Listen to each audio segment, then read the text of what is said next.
असंवेदनशील वक्तव्यावरून दीपक केसरकर यांनी माघार घेतलेली आहे. टू द पॉइंट जाब विचारताच केसरकरांनी घुमजाव केल्याचं पाहायला मिळालं आणि त्या वक्तव्यावरून केसरकरांनी माघार घेतली आहे.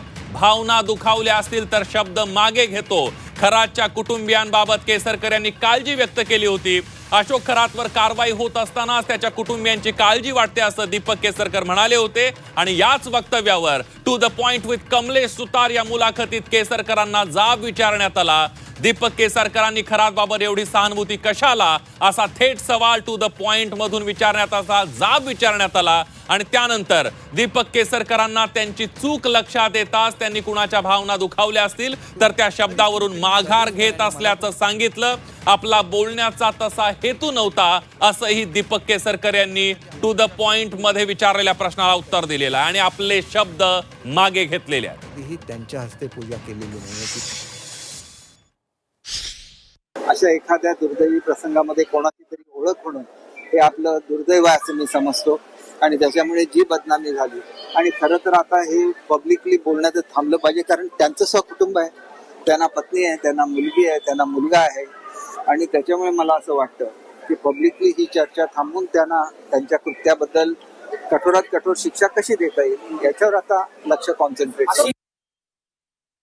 त्यांच्या कुटुंबियांनी ना समोर यायला, जर हे प्रकार समोर येत आहेत, त्याची चौकशी सुरू आहे, एवढ्या प्रकारात आहेत ना, तर अशा वेळेस जर त्यांच्या घरात मुली असतील तर त्यांनी ना एक मुलगीपेक्षा एका स्त्री म्हणून समोर येणं जास्त गरजेचं आहे. की जर माझ्या वडिलांकडून असं स्त्रियांचं काही झालं असेल तर मी तिथे एक मुलगी म्हणून, स्त्री म्हणून, पत्नी म्हणून उभं राहणं गरजेचं आहे. अशी आपल्याकडे अनेक उदाहरणं आहेत की आपण जर कोणाचं हे केलं अशा वेळेस आपण त्या कुटुंबाने हे सांगावं की बाबा तुम्ही उभे राहा ठामपणे त्यांच्या मागे. निश्चितपणे त्यांनी असंच बोललं पाहिजे अशी माझी अपेक्षा आहे. मला त्यांची काळजी बिलकुल नाही. याच्यातून जर असा अर्थ निघत असेल तर माझ्याकडून ते वाक्य चुकीने निघाले असं तुम्ही निश्चितपणे समजायला हरकत नाही.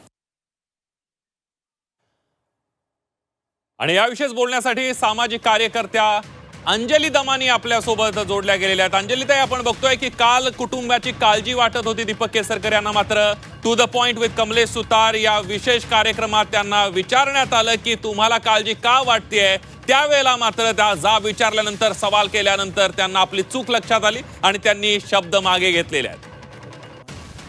एक तर हे शब्द गेलेच कसे, म्हणजे काय अर्थाने यांनी आज म्हणजे जे शब्द वापरले ते खरं तर त्या पीडित महिलांच्या कुटुंबासाठी वापरायला हवे होते.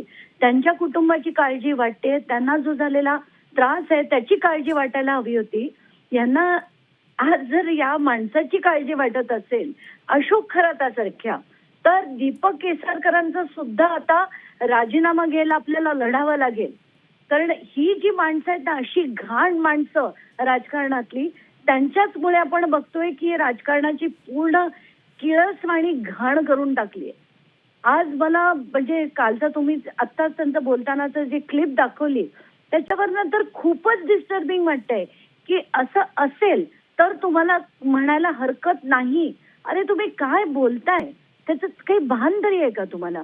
म्हणजे खरं तर ना कधी कधी ना मला रागाच्या भरात असं या लोकांना काय म्हणावं आणि काय नाही ते सुचत नाही. पण आत्ताच्या घटनेला मला खरंच प्रचंड राग आला हे ऐकून. आणि ज्या माणसाला लोकांची पडलेली नाहीये पण अशा बंधू खरातांच्या कुटुंबाची पडलेली आहे, त्या माणसाला काय बोलावे माझ्याकडे आत्ता शब्द नाहीयेत.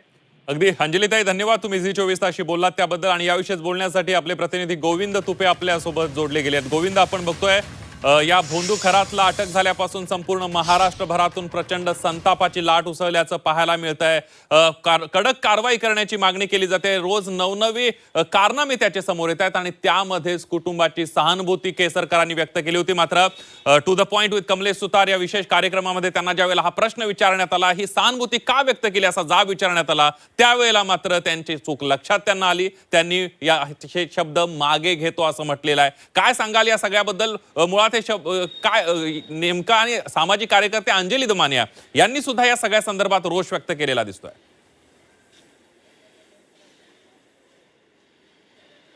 नक्कीच आपण जर बघितलं तर त्यांचं जे हे वाक्य आहे ना, खूप गर्भित इशारा देणारं वाक्य आहे. कारण का गेल्या काही दिवसापासून जे केसरकर जे आहेत ते खरातांचे भक्त होते. आजही त्यांना ज्या वेळेला विचारण्यात आलं की तुम्ही किती वेळा या ठिकाणी खरातांकडे गेला होता, तर याचं मला परफेक्ट असं सांगता येणार नाही, अशा पद्धतीची माहिती त्यांनी आपल्या या टू दी पॉइंटच्या कार्यक्रमात दिली. सगळ्यात महत्त्वाचं म्हणजे तुम्ही अजून किती लोकांना घेऊन गेला होतात याबाबतही मी कुणालाच घेऊन गेलो नव्हतो. फक्त मी एकनाथ शिंदे मुख्यमंत्री असताना त्यांच्यासोबत 2दा गेलो होतो अशा पद्धतीचा खुलासा केला.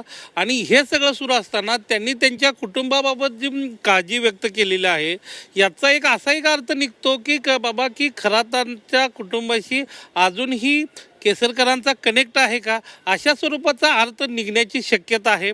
आणि याचा ज्यावेळेला अंदाज आला त्यावेळेला केसरकरांनी आपले शब्द जे आहेत ते मागे घेतले असल्याचं सांगितलंय. परंतु एकूणच काय तर या सगळ्या खरात प्रकरणाच्या अनुषंगानं राज्यभर सर्वसामान्य माणसं असतील किंवा सगळ्याच थरातून जो निषेधाचा संतापाची लाट आलेली आहे की खरातावर वेगवेगळ्या पद्धतीनं कारवाई व्हावी अशा पद्धतीच्या सोशल मीडियावर ज्या कमेंट्स येत आहेत किंवा रील्स येत आहेत, मीम्स येत आहेत, तर त्यामुळं एक खराताच्याबद्दल लोकांच्या मनात खूप तीव्र संताप आहे. अशा वेळेला राज्यातला मंत्री राहिलेला माणूस, सध्या आमदार असलेली व्यक्ती अशा पद्धतीने त्यांच्या कुटुंबावर ज्या वेळेला भाष्य करतात आणि त्यांना ज्या वेळेला प्रतिप्रश्न होतो की मग त्यांच्या कुटुंबातली जर महिला असेल आणि त्यांच्यासोबत जर असं घडलं असतं तर मग त्यावेळेला मग त्यांना अगदी गोविंद, मी तुम्हाला थोडंसं थांबवतोय. आपल्यासोबत सामाजिक कार्यकर्ते विजय कुंभार जोडले गेलेले आहेत. विजयजी, आपण बघतोय दीपक केसरकर यांच्या कालच्या वक्तव्यानंतर राज्यभरातून संताप व्यक्त होत होता की अनेकांचे आयुष्य उद्ध्वस्त करणाऱ्या खरातच्या कुटुंबियांची केसरकरांना काळजी का वाटते. मात्र झी 24 तासच्या विशेष कार्यक्रमामध्ये to the point with Kamlesh सुतारमध्ये त्यांना हे विचारण्यात आलं की तुम्हाला काळजी का वाटते, ज्यांनी अनेकांची आयुष्य उद्ध्वस्त केली, अनेकांना देशोधडी आलं, त्यावेळेला त्यांना चूक लक्षात आली आणि त्यांनी हे शब्द मागे घेतो असं म्हटलेलं आहे. कसं बघता या सगळ्या कालच्या आणि आजच्या वक्तव्याकडे त्यांच्या? मुळात केसरकरांचं आतापर्यंत जे वक्तव्य आहे ते त्या खरात बापाचं समर्थन करणारे आहे. केसरकरांना कधी ज्या विक्टिम महिला आहेत त्यांची कधी काळजी वाटली नाही, त्यांच्याबद्दल त्यांनी एक ब्र शब्द काढला नाही, त्यांच्याबद्दल जे सोशल मीडियावर येते त्या संदर्भात त्यांनी शब्द काढला नाही. परंतु या बंधू खरातचे आता राज्यभर शेकडो हजारो अनुयायी आहेत, त्यांना शेल्टर दिलेलं असेल. शिवाय केसरकरांसारखे आता छुपे झालेले परंतु पूर्वीचे खंदे समर्थक आहेतच. अशा स्थितीमध्ये त्यांना जास्त काळजी वाटायला हवी होती ती महाराष्ट्रातल्या महिलांची, कारण हे जे महिला आहेत त्यांचा हाल झालेला आहे. परंतु आणि काय करणार ना, जर आपल्या शिक्षण मंत्र्यांना ऍस्ट्रॉनॉमी आणि ऍस्ट्रॉलॉजी याच्यातला फरक कळत नसेल आणि ऍस्ट्रॉनॉमी चांगली होती म्हणून ते बाबाकडे भविष्य बघायला जात असतील तर अशा शिक्षण मंत्र्यांकडून म्हणजे अपेक्षा तरी काय करायची. यांनी खरं तर त्यांचं आतापर्यंत जे वर्तन आहे ते पाहता त्यांनी सुद्धा तातडीने राजीनामा देऊन बाजूला झालं पाहिजे. कारण असे मंत्री जोपर्यंत पदावर राहतील तोपर्यंत आता जरी मीडिया समोर ते म्हटले असले की मी शब्द मागे घेतोय तरी ते समर्थन करत राहणार. म्हणून अशा मंत्र्यांना जोपर्यंत घरातला शिक्षा होत नाही तोपर्यंत मुख्यमंत्र्यांनी बाजूला गेले पाहिजे आणि यांनी स्वतःनीही थोडी तरी ज्याला काय म्हणतात मनाची बाळगून पदावरून दूर झालं पाहिजे.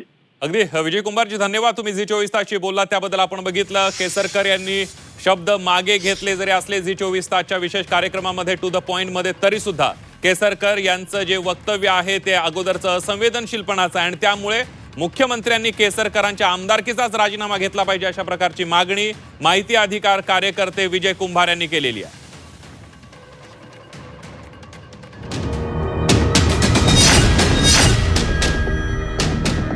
इतक्या मोठ्या प्रमाणात एक माणूस वर्षानुवर्ष गुन्हा करतोय, अशा व्यक्तीशी आपली ओळख, आपण गृहराज्यमंत्री होता केसरकर साहेब, तुमचे त्यांच्यासोबतचे फोटो तर फार जुने आहेत. शिंदेना तुम्ही घेऊन गेलो तर अचानक मंदिराला ख्याती आली आणि तुम्ही म्हणताय की तुम्हाला कळलं ईशानेश्वर मंदिर फेमस आहे, तुम्ही गेलात. हे कसं पटण्यासारखं आहे? मी एकमेव आहे का की जो तिथं जातो. तुम्ही किती वेळा टोटल खरातला भेटलात? मग केवळ खरातच्या गावातल्या ईशानेश्वर मंदिराच्याच रस्त्याला, तिथलाच रस्त्याला निधी तुमच्याकडनं का जावा? वारंवार असं म्हटलं की केसरकर हे फार अंधश्रद्धेच्या आहारी गेलेले आणि संशोधक आहे असं वाटणं तुमच्यासारख्या माणसाला हे महाराष्ट्राच्या मनाला कसं पटेल? केसरकरांसारख्या एका चौकस राजकारण्याने असा माणूस हेरण्यात का चूक करावी आणि त्या व्यक्तीने तुमच्या सोबत तिथे बसावं खुर्चीला पण त्यावेळेला अधिकारात बसली ती व्यक्ती?